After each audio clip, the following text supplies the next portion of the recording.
एक गांव में अनाज का बहुत बड़ा व्यापारी रहता था। उस व्यापारी का नाम गोधन था।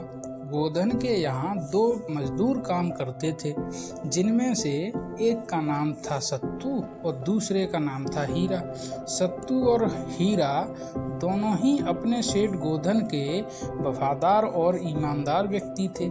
इसलिए गोधन हीरा और सत्तू के भरोसे अपना सारा व्यापार छोड़कर काम से कभी कभी बाहर चला जाता था। एक बार गोधन किसी काम से बाहर चला गया और अपना सारा व्यापार अपने वफादार और ईमानदार कर्मचारियों के भरोसे छोड़कर चला गया। अगले ही दिन सत्तू को उसका परम मित्र मिला, जो बहुत ही बेईमान किस्म का व्यक्ति था। सत्तू के दोस्त ने कहा कि अरे तुम्हारे सेठ जी कहाँ हैं सत्तू? सत्तू ने कहा सेठ जी तो बाहर गए हैं किसी काम से। सत्तू का दोस्त बहुत ही बेईमान, कुछ ज़्यादा ही बेईमान था।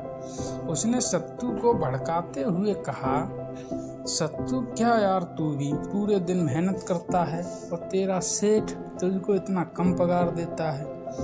मेरे पास एक योजना है जिससे हम और तुम दोनों धनवान बन सकते हैं। उसने आगे कहा, सत्तू तेरा सेठ तो बाहर गया है, अभी मौका अच्छा है, चल हम दोनों तेरे सेठ के यहाँ चोरी करते हैं और कहीं दूर भाग चलते हैं। इतना सुन सत्तू के मन में भी लालच आ गया और सत्तू ने कहा कि यार मैं तो तैयार हूँ, लेकिन हीरा सेठ जी का बहुत बड़ा वफादार और ईमानदार व्यक्ति है। वह सेठ जी को पूरी घटना बता देगा और हम दोनों पकड़े जाएंगे। फिर सत्तू के दोस्त ने फिर कहा, तू हीरा को किसी काम से बाहर भेज देना, तभी हम दोनों लोग चोरी करके भाग जाएंगे। सत्तू ने कहा कि ठीक है, मैं हीरा को किसी काम से बाहर भेज दूंगा, परंतु तू सत्तू समय से दुकान पर आ जाना। सत्तू और उसके दोस्त ने अगले ही दिन चोरी करने का प्लान बनाया।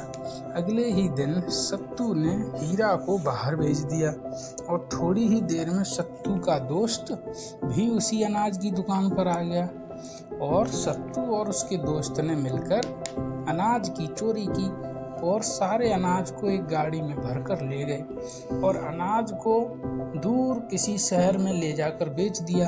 अनाज बेचकर जो पैसे मिले वो सारे के सारे पैसे सत्तू के दोस्त ने रख लिए और सत्तू को पैसे देने से मना कर दिया। सत्तू ने जब ज़्यादा जिद की तो सत्तू के दोस्त ने सत्तू की पिटाई की और उसको मार पीट कर भगा दिया। सत्तू का दोस्त पैसे लेकर भाग गया। सत्तू बेचारा रोता हुआ वापस दुकान पर आया और दुकान के बाहर बैठकर रोने लगा।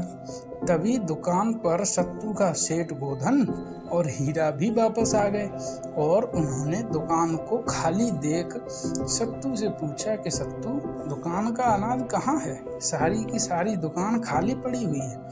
सत्तू ने रोते हुए सारी घटना बताई तो सेठ गोधन ने सत्तू को नौकरी से निकाल दिया। उसने सत्तू और उसके दोस्त के खिलाफ पुलिस में शिकायत दर्ज करवा दी। पुलिस ने सत्तू को गिरफ्तार कर लिया और सत्तू के दोस्त की छानबीन चालू कर दी। कुछ ही दिनों बाद सत्तू का दोस्त पकड़ा गया और सत्तू के दोस्त ने गोधन सेठ के सारे पैसे वापस दे दिए। दोस्तों, ऐसे दोस्तों से बचो जो आपको गलत रास्ते पर चलने की सलाह देते हों और किसी भी व्यक्ति पर ज़्यादा भरोसा नहीं करना चाहिए। धन्यवाद।